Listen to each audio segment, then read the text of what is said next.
Hello everyone, welcome to my channel Anshu's corner. मैं अंशु आप सभी के साथ एक नई वीडियो, एक नई जानकारी में। आज की वीडियो में मैं आप सभी के साथ शेयर करने वाली हूँ बीएससी नर्सिंग से जुड़ी complete information. BSc nursing course क्या होता है, इस कोर्स को कौन कौन स्टूडेंट्स कर सकते हैं, बीएससी नर्सिंग के टॉप कॉलेजेस कौन कौन से हैं इंडिया में, एडमिशन इसमें आपको कैसे मिलता है, कितनी फीस होती है, इस कोर्स को कंप्लीट करने के बाद आपका सैलरी पैकेज कितना होता है, कौन कौन सी हॉस्पिटल्स में अपॉर्चुनिटी मिलती है, सारी डिटेल जितनी भी रिलेटेड होती है BSc nursing admission, college fees, eligibility criteria, वो इस वीडियो में मैं आप सभी के साथ शेयर करने वाली हूँ। तो वीडियो को बिल्कुल भी स्किप ना करें, पूरा देखें ताकि आपको इस कोर्स के बारे में पूरी जानकारी मिले। बीएससी नर्सिंग 4 साल का एक अंडर ग्रेजुएट कोर्स है। ये नर्सिंग का काफी पॉपुलर कोर्स है। जो स्टूडेंट्स सर्व करना चाहते हैं सोसाइटी को, जो पेशेंट को सर्व करना चाहते हैं, जो हॉस्पिटल्स में जॉब करना चाहते हैं, जो डॉक्टर्स के साथ जॉब करना चाहते हैं, उनके लिए बहुत ही अच्छा कोर्स है। साथ ही साथ बीएससी नर्सिंग को हम कह सकते हैं कि ये विमेन डोमिनेटिंग कोर्स है, बिकॉज 80% जो कॉलेजेस हैं वो वुमेन्स को ही बीएससी नर्सिंग के लिए एलिजिबल करते हैं। तो ये विमेन ओरिएंटेड भी कोर्स है। तो अगर आप विमेन हैं, आप सोसाइटी को सर्व करना चाहते हैं, पेशेंट की देखभाल करना चाहते हैं, साथ ही साथ आप हॉस्पिटल्स में जॉब करने का आपका ड्रीम है, डॉक्टर्स के साथ आप असिस्ट करना चाहते हैं, तो आप बीएससी नर्सिंग कर सकते हैं। इस कोर्स की ड्यूरेशन जैसे कि मैंने कहा 4 इयर्स का ये कोर्स है, प्लस साथ में इसमें 6 मंथ की ट्रेनिंग होती है। वैसे तो नर्सिंग के काफी कोर्सेज है जिसमें सर्टिफिकेट कोर्सेज भी होते हैं, डिप्लोमा कोर्सेज भी होते हैं, लेकिन एक सबसे बेस्ट अगर हम कोर्स बताएं जिसमें आपको डेप्थ में, डिटेल में हर एक जो नर्सिंग से रिलेटेड फंडामेंटल्स होते हैं उसमें डिटेल में आपको स्टडी कराई जाती है, तो वो बीएससी नर्सिंग ही है। तभी इस कोर्स की ड्यूरेशन 4 इयर्स है, प्लस इसमें 6 मंथ की इंटर्नशिप वो भी मैंडेटरी होती है। तो आप सोच सकते हैं 4.5 इयर्स का एक नर्सिंग कोर्स है, तो आपको कितना डिटेल, कितना डेप्थ में नर्सिंग के बारे में आपको स्टडी कराई जाती है। चलिए एक नजर डाल लेते हैं नर्सिंग में सब्जेक्ट्स के बारे में कि कौन कौन से सब्जेक्ट्स आपको इस कोर्स में पढ़ाए जाते हैं। अब बात करते हैं हम यहाँ पर एलिजिबिलिटी क्राइटेरिया की, कौन कौन स्टूडेंट्स बीएससी नर्सिंग कर सकते हैं। तो बीएससी नर्सिंग के लिए आपको 12th में आपके पास फिजिक्स, केमिस्ट्री एंड बायोलॉजी होना कंपलसरी है, साथ ही साथ इंग्लिश। तो ये सब्जेक्ट्स आपके पास होने ही चाहिए। आप परस्यूइंग 12th हो, आपने बोर्ड एग्जाम दिया हो, तो आप कोई भी एप्लीकेशन फॉर्म फिल कर सकते हैं। तो 12th आपका physics, chemistry, biology and English से होना चाहिए। अब बात करते हैं बॉयज और गर्ल्स की। क्या सिर्फ गर्ल्स ही बीएससी नर्सिंग कर सकती हैं? तो कुछ इंस्टीट्यूट ऐसे हैं जहां पर सिर्फ फीमेल स्टूडेंट्स ही एलिजिबल है बीएससी नर्सिंग के लिए। जैसे हम बात करें एम्स की, तो एम्स से सिर्फ फीमेल स्टूडेंट ही बीएससी नर्सिंग कर सकती है।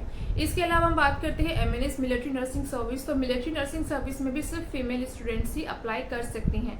बट कुछ इंस्टीट्यूट ऐसे भी हैं जैसे बीएचयू है, जिपमर है एंड भोपाल नर्सिंग इंस्टीट्यूट है, एंड काफी ऐसे इंस्टीट्यूट है स्टेट लेवल के जहां पर अगर हम यूपी की बात करें तो KGMU, king George medical university में भी बॉयज कर सकते हैं। तो कुछ स्टेट लेवल की और कुछ सेंट्रल लेवल की ऐसी कॉलेज यूनिवर्सिटी है जहां पर बॉयज भी कर सकते हैं।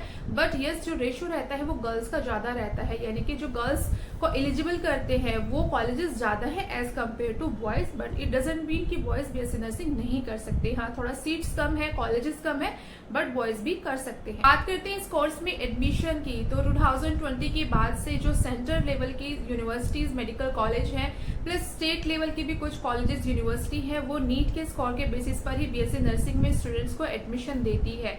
तो सेंट्रल लेवल की यूनिवर्सिटी की बात करें तो यहाँ पर अगर हम जिपमर, बीएचयू या एमएनएस की बात करें, इसके अलावा जो अदर यूनिवर्सिटीज हैं स्टेट लेवल की हैं या सेंट्रल लेवल की हैं, वो बीएससी नर्सिंग अगर कराती हैं तो उसके लिए आपको नीट देना पड़ता है, यानी कि नीट एग्जाम आपको कंपलसरी है देना।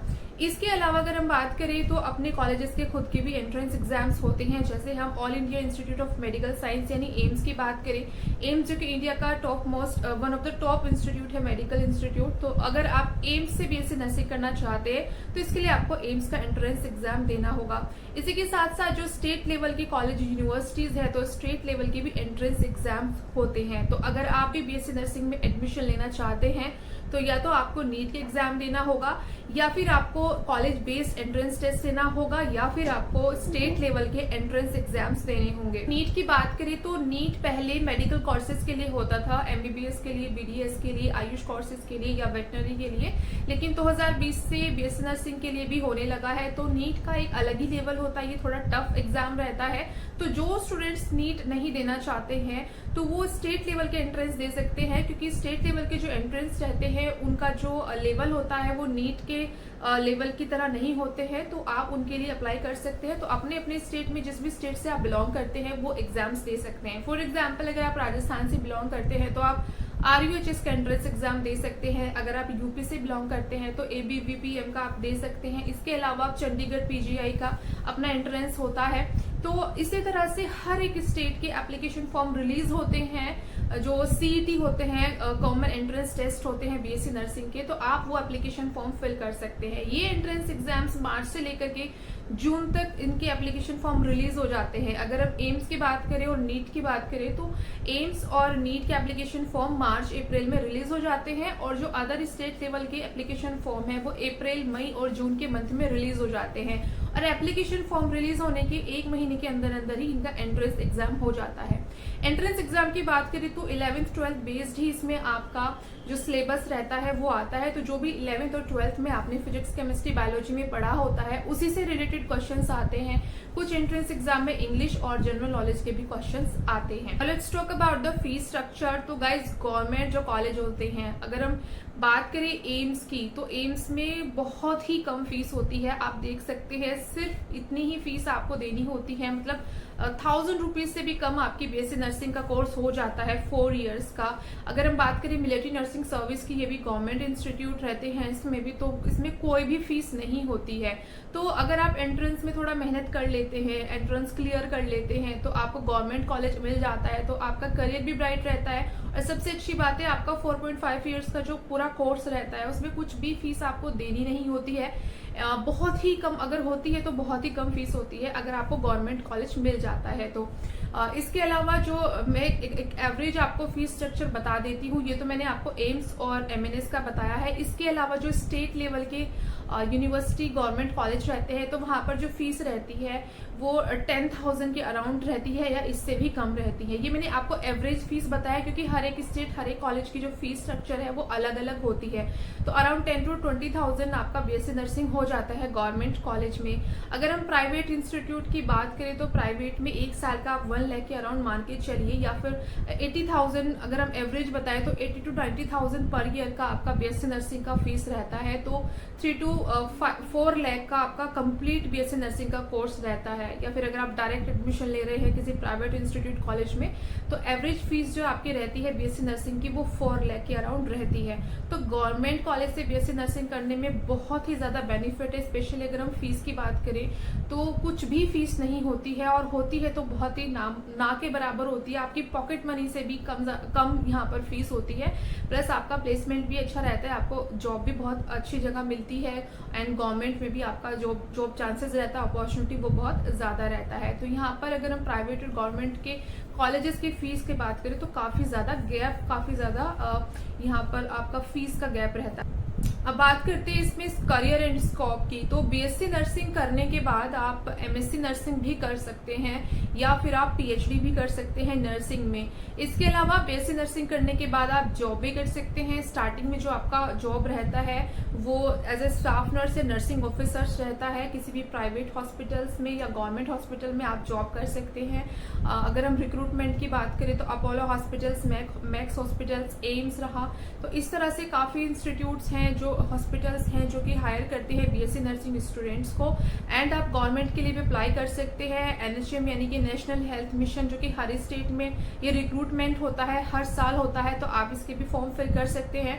इसके अलावा हर एक स्टेट या हर जो सेंट्रल लेवल के मेडिकल कॉलेजेस एंड इंस्टीट्यूट हैं, हॉस्पिटल्स है, संस्थाएं हैं, वहां पर भी टाइम टू टाइम नर्सिंग जो जॉब रहती है उसके लिए रिक्रूटमेंट रहते हैं। तो आप गवर्नमेंट एंड प्राइवेट दोनों ही जगह पर इसके लिए अप्लाई कर सकते हैं। सैलरी की बात करें तो अगर आप किसी प्राइवेट हॉस्पिटल में जॉब करते हैं तो स्टार्टिंग में आपको, जब आपका कोई एक्सपीरियंस नहीं होता है, तो आपको 18 से 20,000 रुपए पर मंथ मिल जाता है। एंड जैसे जैसे आपका एक्सपीरियंस बढ़ता है तो आपकी सैलरी भी इंक्रीज हो जाती है। तो मैंने यहाँ पर एवरेज आपको बताया है कि BSc नर्सिंग जैसे आप कंप्लीट करते हैं तो अराउंड 20,000, 18,000 to 20,000 आपको मिल जाता है। वहीं अगर हम गवर्नमेंट की बात करें तो गवर्नमेंट में जो पे मैट्रिक्स होता है, पे स्केल रहता है, वो फिक्स रहता है हर एक स्टेट का या सेंट्रल लेवल का अगर कोई इंस्टीट्यूट है तो वहां पर भी पे मैट्रिक्स एंड पे स्केल जो रहता है वो बिल्कुल फिक्स रहता है। तो जितने भी मैंने अभी तक की अपनी रिक्रूटमेंट वीडियोस बनाई है नर्सिंग से रिलेटेड, तो वहां पर अराउंड 40 to 45,000 का आपका सैलरी रहता है गवर्नमेंट में। तो गवर्नमेंट में काफी अच्छा आपको पे मिलता है। इसके अलावा डिपेंड करता है कि रिक्रूटमेंट किस ऑर्गेनाइजेशन के लिए है, तो जो सैलरी होती है वो उस पर भी डिपेंड करती है। सो गाइज, ये था बीएससी नर्सिंग के बारे में कंप्लीट इन्फॉर्मेशन। आई होप मैंने आपको जितनी भी इन्फॉर्मेशन रहती है बीएससी नर्सिंग से रिलेटेड वो सभी इस वीडियो में दी हैं और आपके लिए काफी हेल्पफुल रही हैं। वीडियो पसंद आई है तो इसको लाइक जरूर करें, चैनल को सब्सक्राइब कर लीजिए ताकि आपको ऐसी और एजुकेशन से रिलेटेड वीडियोस मिलती रहें। और बीएससी नर्सिंग से रिलेटेड जितने भी अपडेट्स रहते हैं, कॉलेज की एप्लीकेशन फॉर्म, एंट्रेंस एग्जाम से रिलेटेड, वो अंशुस कॉर्नर मेरे चैनल पर आपको मिल जाएंगे। तो चैनल को सब्सक्राइब करने के साथ बेल नोटिफिकेशन को जरूर क्लिक करें ताकि हर अपडेट, हर नोटिफिकेशन आपको टाइमली मिलते रहे। तो जल्दी मिलती हूँ एक नई वीडियो, एक नई जानकारी में। Till then bye bye.